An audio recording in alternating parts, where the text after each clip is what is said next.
Good afternoon. Welcome back to Passionate World Talk Radio Network, a wholly owned subsidiary of Global Media Network, LLC.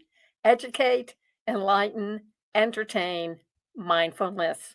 And today, on Lest We Forget Historical with Lillian Cauldwell. Compared to the current sitting president, we've had worse U.S. presidents with constitutional violations.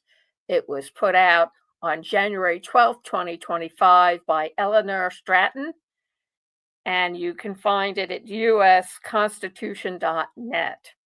It goes on to say that throughout our history, our presidency has had debates on Constitution and also our tensions with our U.S. constitutions. And she decided to write the article by saying, by examining these presidencies may offer insight in how leadership choices can shape the nation's trajectory, meaning what direction it's going in, particularly when they intersect with the enduring principles enshrined in the U.S. Constitution. So the first president she begins with is James Buchanan's inaction.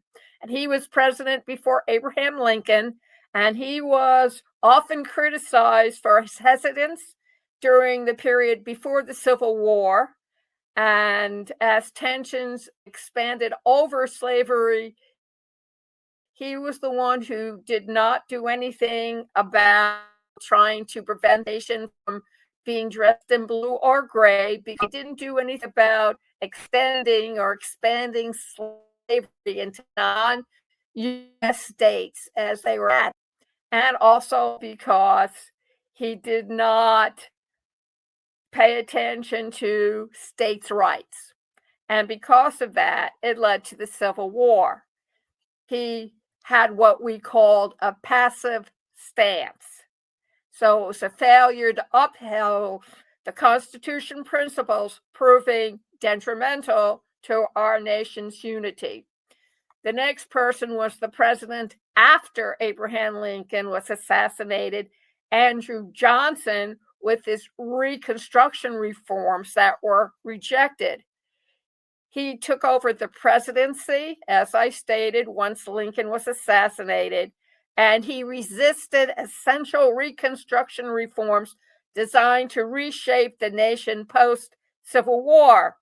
And his commitment to states' rights often clashed with the radical Republicans' intent on protecting the freedoms of the emancipated African Americans. He opposed the 14th Amendment, which aimed to grant citizenship and equal protection under the law to all persons born or naturalized in the United States. He used his presidential powers to veto Reconstruction legislation, which he viewed as overstepping federal boundaries. His actions were skeptical, and he appeared to contradict the Constitution promise of liberty and justice for all citizens. And of course, his resistance hampered the progress intended by post-war amendments and set Black efforts to fully integrate and protect former slaves as equal citizens. So his presidency exemplifies the challenges in balancing state sovereignty with national responsibility to protect civil rights. The next president she highlights is Franklin Pierce and the Kansas-Nebraska Act. Franklin Pierce supported the Kansas-Nebraska Act, affecting the pre-Civil War landscape. This action nullified the Missouri Compromise by granting territories the power to determine the legality of slavery within their borders through popular sovereignty. His endorsement exasperated sectional tensions and provoked controversy. The Kansas-Nebraska Act challenged principles established by the Missouri Compromise, which sought to maintain a balance between free and slave states. Pierce's stance, prioritizing state rights and self-determination, raised questions about the federal government's role in limiting the spread of slavery in new territories. This move also undermined the Constitution's attempt to find a middle ground, highlighting regional animosities and paving the way for conflicts like Bleeding Kansas. Another one, number 4 on the list, is Millard Fillmore's Compromise of 1850. He played a pivotal role in enacting the Compromise of 1850, which aimed to quell growing divisions between the North and the South over slavery. The Fugitive Slave Act, an element of this compromise, mandated that escaped slaves be returned to their owners even if they had reached free states. It also challenged notions of liberty and justice held in northern states, raising constitutional questions regarding individual rights and states' autonomy. And his critics argued that it infringed upon personal liberties by compelling citizens to act against their moral beliefs, testing the limits of federal power. Next in line is John Taylor's Disregard for Party Policy. He highlighted a constitutional tension between the executive branch's duty to govern and its obligation to uphold party ideology. Despite his affiliation with the Whig Party, Taylor diverged significantly from its platform, vetoing numerous bills backed by the Whig-dominated Congress. He justified his actions by emphasizing his constitutional interpretations, which occasionally clashed with his Whig policies. Warren G. Harding and administrative scandals. Comment, well, we're already having administrative scandals with the present president, so you can tell yourself, well, at least he isn't the first. Warren G. Harding's presidency is often overshadowed by administrative scandals, most notably the Teapot Dome scandal. The misuse of government authority for personal gain highlighted vulnerabilities within the executive branch, underscoring the necessary for a robust oversight mechanism to prevent the abuse of power, something that we're already seeing in our present administration. Comment. From a constitutional perspective, Harding's administration demonstrates the importance of maintaining vigilance against corruption within government ranks. The scandal also underscores the critical function of congressional oversight and independent judicial inquiry and upholding the principles of transparency and accountability laid out by the Constitution. See that? That makes you feel better. Or Herbert Hoover's Great Depression in action.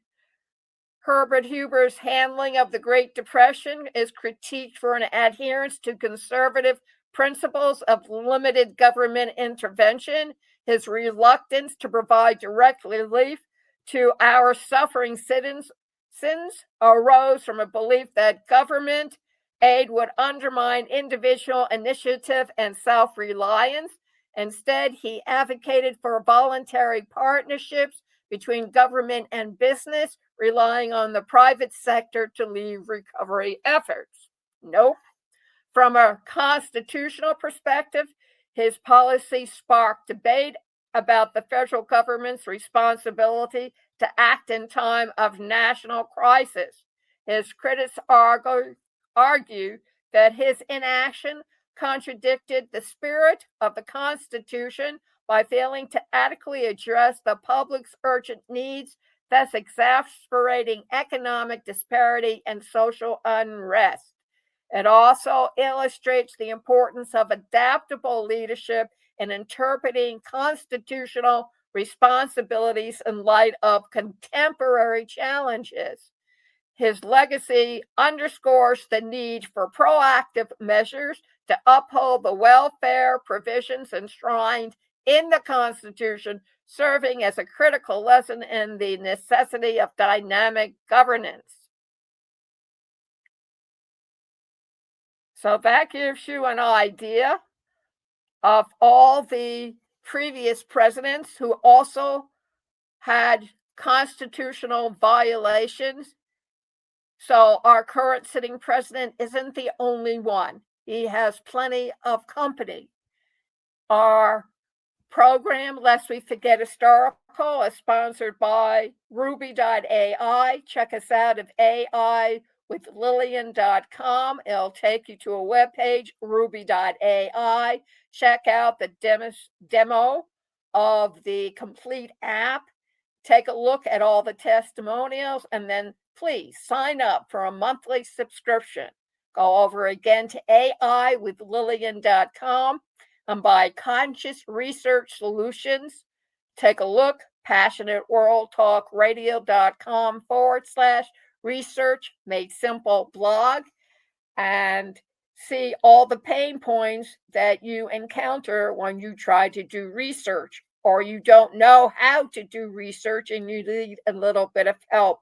Please sign up for a 15-minute consultation.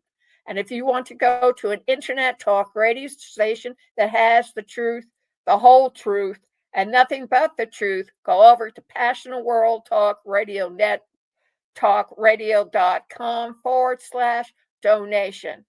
And we will appreciate helping us remain on the air. Thank you all for listening, and have a fantastic weekend.